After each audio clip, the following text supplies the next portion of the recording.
फव्वारे हैं, अमूमन ऐसा होता है कि कोई जो थोड़ी देर से बाद अगर हम घर में भी लगवाते हैं तो वो ये होता है कि ख़राब हो जाता है किसी न जी, किसी टेक्निकल इशू की वजह से, या फिर वैसे उनमें पानी कम आना शुरू हो जाता है। जी, तो ये आज भी फव्वारों में पानी आ रहा है और इसकी सफाई मैं जी। देख रही हूँ बहुत ज़्यादा है, तो इसकी क्या रीज़न है? ये क्या मतलब अभी तक इस तरह से इतना अच्छे से पानी जी, कैसे आ रहा है यहाँ?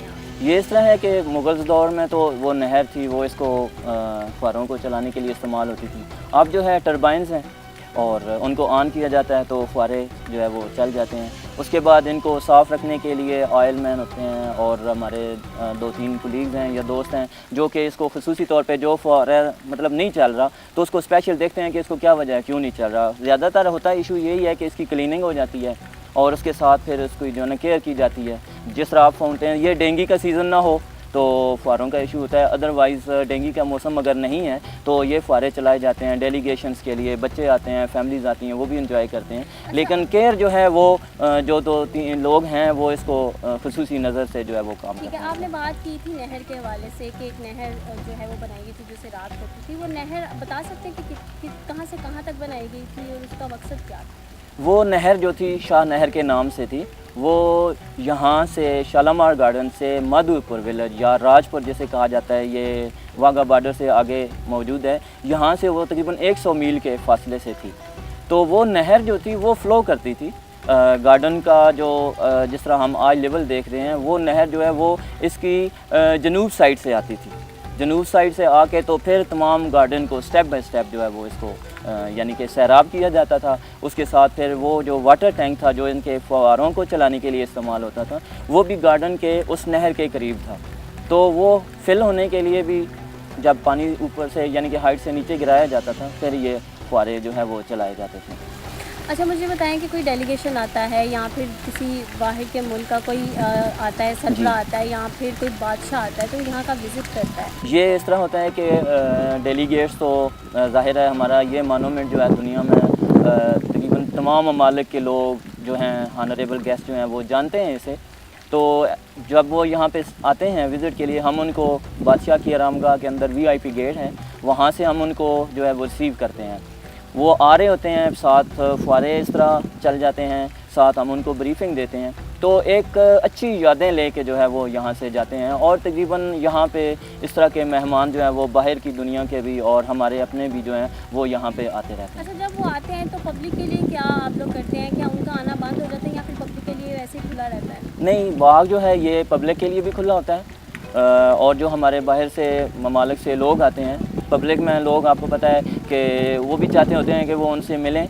तो ऐसा भी होता है कि वो जो डेलीगेशन होता है उनमें लोग जो होते हैं वो फैमिलीज़ के भी पिक्चर्स वगैरह तस्वीर लेते हैं। फैमिलीज़ भी चाहती होती हैं कि वो उनसे थोड़ा सा घुल मिल लें।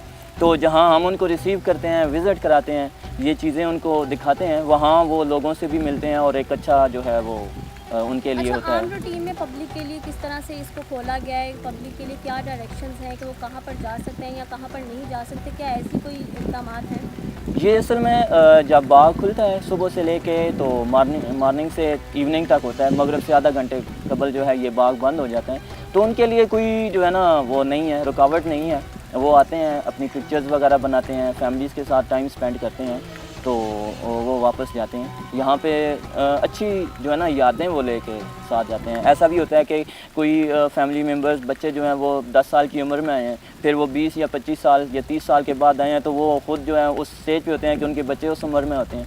वो फिर अपने फैमिलीज़ को बताते हैं कि मैं यहाँ बैठा था, यहाँ पे आया था, यहाँ इस तरह तस्वीर ली थी। तो ये है कि वो जो पब्लिक है उनके भी यहाँ पे हानर है कि वो आते हैं और यहाँ पे एंजॉयमेंट करते हैं। अच्छा, मुझे थोड़ा सा इस बात की खूबसूरती के बारे में बताएं कि यहाँ पर किस किस पत्थर से काम जो है वो हुआ हुआ है जो आज भी मौजूद है, जो तब लगाया गया था, क्या वो अभी भी मौजूद है? इस तरह ये है कि जितनी आपको अमारात नज़र आती हैं ये सब अपनी अच्छी और ओरिजिनल कंडीशन में है। चूने का प्लस्तर जो होता है वो किया जाता है। जहाँ ब्रिक्स का काम हो वहाँ पे ब्रिक्स का काम किया जाता है। ये फैज़ बख्श में जो ब्रिक्स का वॉकवेज़ हैं ये अपने ओरिजिनल हालत में मौजूद हैं। 1975 से जो है इसके रेनोवेशन हो रही है, तो काम भी होते रहते हैं और उसी पैटर्न पे होते हैं। संगे सुर्ख है, जिस तरह ये आता था राजस्थान से, तो इसका जब काम होता है तो ये संगे सुर्ख ही इस्तेमाल किया जाता है इसके संग सुरख तो खैर तमाम मुग़ल्स जो तामीरात हैं हमारे पाकिस्तान में उनमें होता है। तो जो जो चीज़ रिक्वायरमेंट है यानी कि संग मरमर है या संग मूसा है, काला पत्थर है, ये सारे जो हैं इसी तरह रिक्वायरमेंट के मुताबिक यहाँ पे अवेलेबल होते हैं और फिर उनका काम किया जाता है। अच्छा, मुझे एक चीज़ बता दें कि यहाँ पर सबसे जो मशहूर तरीन चीज़ आप कह लें, यहाँ पर वो कौन सी ऐसी जगह है जहाँ पर लोग या डेलीगेशन में जो कोई भी आता है वहाँ का विज़िट ज़रूर करते हैं? उसमें कौन सी जगह आप देख लें फैज़ बख्श जो है जिसमें हम बैठे हुए हैं, ये पूरे का पूरा एक खूबसूरत मनाज़र पेश करता है। जैसा कि तख्त है बादशाह के बैठने का था, आज हम बैठे हुए हैं। तो ये हो गया, आबशार होगी, संगे सुर्ख की 12 दरियाँ होगी, सावन भादों के छोटे छोटे आले हैं जिनमें दिए और शमें रोशन होती थी वो। तो ये सारी चीज़ें ऐसी हैं जो कि अगर शालामार गार्डन में हैं और आपने नहीं देखी तो यूँ समझ लें कि आपने बाग को नहीं देखा। अच्छा, मुझे बताएं कितनी यहाँ पर आरामगाह हैं, इसके अलावा आरामगाह के अलावा और कौन सी? जी, इसमें यह है कि आरामगाहें तो 2 थी मुगलिया दौर में, एक बादशाह के लिए, मलका के लिए, फिर मरकज़ी बारादरी आ गई, एक खूबसूरत जगह जहाँ से चारों साइड से हवाएं क्रॉस होती हैं और उसको ठंडा रखती हैं। फिर मोर क्राफ्ट बिल्डिंग, विलियम मोर क्राफ्ट बिल्डिंग, जो कि रंजीत सिंह के जब यहाँ पे दौरे हुकूमत था तो वो आया था, उसके लिए ऊपर एक रहाइश बनी हुई है। अभी उसका काम हुआ है, बड़े अच्छे तरीके से लाइट्स का काम इंतज़ाम किया गया। उसके अंदर एक किस्म का म्यूज़ियम बना दिया गया है जिसमें पुरानी और नई शालामार बाग की जो है वो तस्वीर आवीज़ा की गई हैं। उसके साथ बेसमेंट है, उसमें लाइटिंग का इंतज़ाम किया गया है। उसका साथ कुआँ है, कुएँ में उसकी रेस्टोरेशन, टीप, ये सारे काम जो है वो मुकम्मल होने के करीब हैं। और उसके बेसमेंट का जो लाइम का काम था वो रहता था, वो उन्होंने मुकम्मल किया है। और उसके बाद फिर 12 दरियाँ हो गई या फिर दरवाज़े हो गए, इसके बुरज हो गए, सिक्योरिटी बुरज। तो ये तमाम जो हैं जो नीड होती है कि इसको ये रेनोवेशन होना ज़रूरी है, उसको फ़ौरन जो है वो उसका काम शुरू किया जाता है। अच्छा, टोटल कितने लोग हैं जो बाग की देखभाल करते हैं यहाँ पर? तकरीबन 90 के करीब होंगे, 90 के करीब। और एक ऑफिसर हैं जो इसके सारे को लीड करते हैं, उसके साथ उनके टीम है, तो यानी कि 90 के करीब होंगे। अच्छा, थोड़ा सा लास्ट पे मुझे ये बता दें कि सुबह के वक्त इसका मंजर क्या होता है, शाम के वक्त इसका मंजर? जी, ये थोड़ा सा है, मुश्किल है कहना। सुबह की इसकी अपनी खूबसूरती है, सूरज जो है वो तलू हो रहा है और दरख्त हैं और परिंदे जो हैं वो यहाँ चहचहा रहे हैं।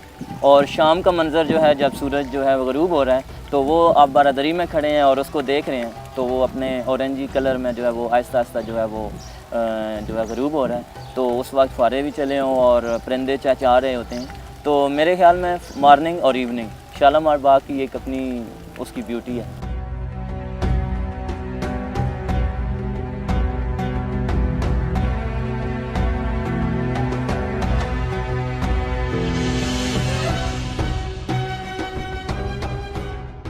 शालामार बाग के मरकज़ी दरवाजे में दाखिल होते ही ख्यालात आज भी सदियों पीछे चले जाते हैं। यूँ महसूस होता है कि इंसान पुराने बादशाहों के ज़माने में लौट गया है।